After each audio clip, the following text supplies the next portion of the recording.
Trinidad is a luscious green island in the Caribbean, 8 miles off the coast of Venezuela. The vegetation is brilliant and as multicolored as the various races who populate this small country. The atmosphere in Port of Spain's harbor must be much the same today as it was a century ago, filled with picturesque inter-island schooners.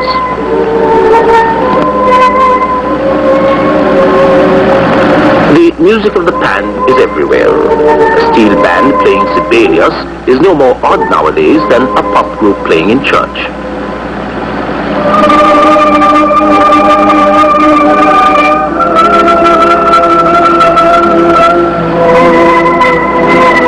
The Coast Guard launch patrols the same straits that Christopher Columbus first navigated in 1498. Then Trinidad and Tobago were peopled by Caribbeans, who were gradually wiped out by the invading Spaniards. Now this coastline is a paradise for well-to-do businessmen who build weekend retreats in a glorious setting of hibiscus, bougainvillea, and poinsettia. Here they can relax, to fish, to sail or water ski, perhaps to listen to some steel band music.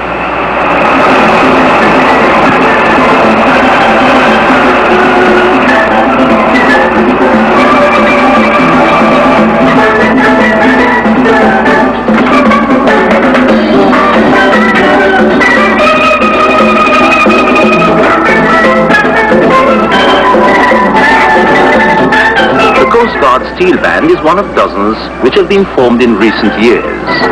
These sailors are subject to naval regulations, but as most ordinary bandsmen have no regular work, they have formed their own sort of trade union to guard their interests. Well, I have 2 jobs in the steel band movement. One is on a voluntary basis with the Steelband Association, of which I'm the president. George Goddard. And I'm also employed with government as advisor to government on the improvement of steel band. My work with the association is to organize steel bands throughout Trinidad and Tobago, and to see that they play under proper conditions for proper rates, to see that harmonious relations exist between member and member, and to arrange for overseas tours and things of the sort. My job with government is to advise government as to what I think would serve in the best interest of not only the steel bands men, but of Trinidad and Tobago.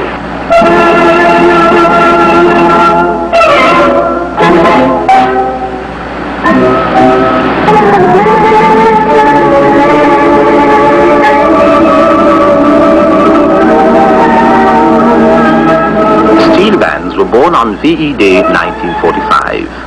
Their traditional bamboos rotted away from disuse, the revelers seized on oil drums left lying about by visiting troops to provide a noisily tuneful substitute.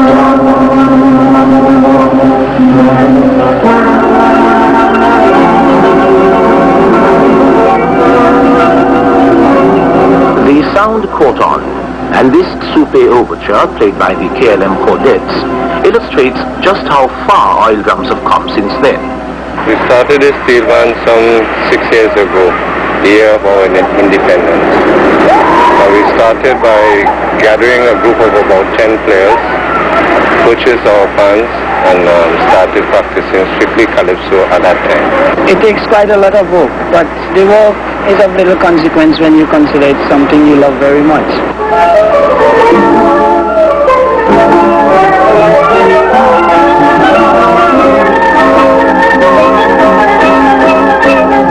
The boys put in a lot of time, from about 6 to 9 every night of the week.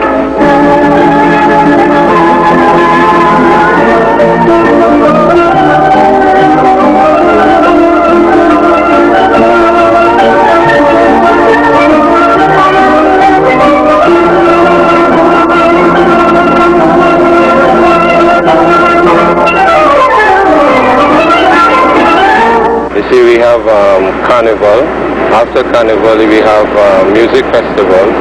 After music festival you have occasions here and there, and then at Christmas time you have carols and classics. So that will carry on right through the year.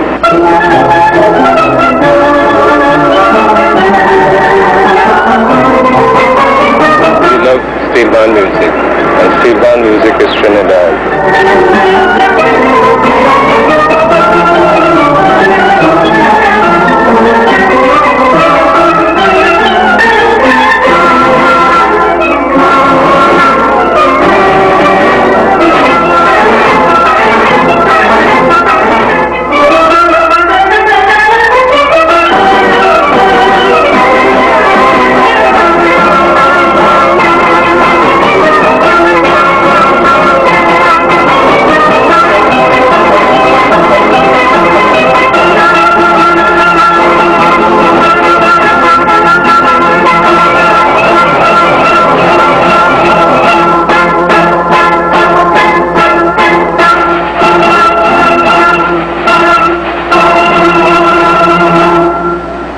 Many people seem to think that steel bands were mainly involved in a lot of anti-social clashes 20 or 25 years ago, up to the late 40s.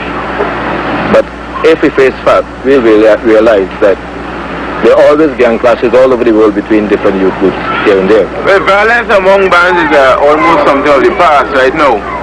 What happened is that at the time when steel band started, it was something like as when the jazz started in America.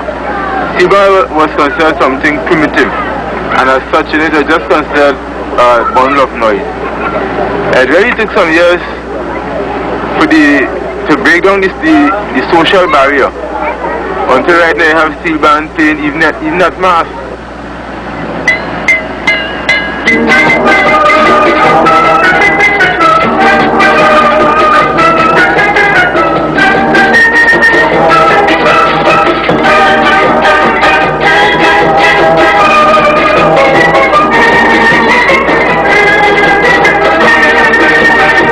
Playing in church for mass or playing in the backyard for fun.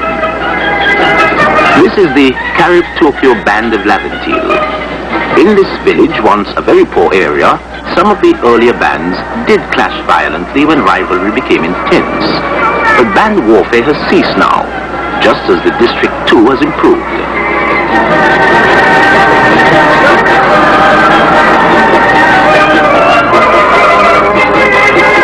Rose Hill, formerly called Majuba, was a favorite gathering place in the 1890s for listening to such early calypsonians as Prince Henry of Artillery and the Iron Duke. Now the old cabins on stilts are slowly being replaced by small bungalows, and they standpipes by indoor plumbing.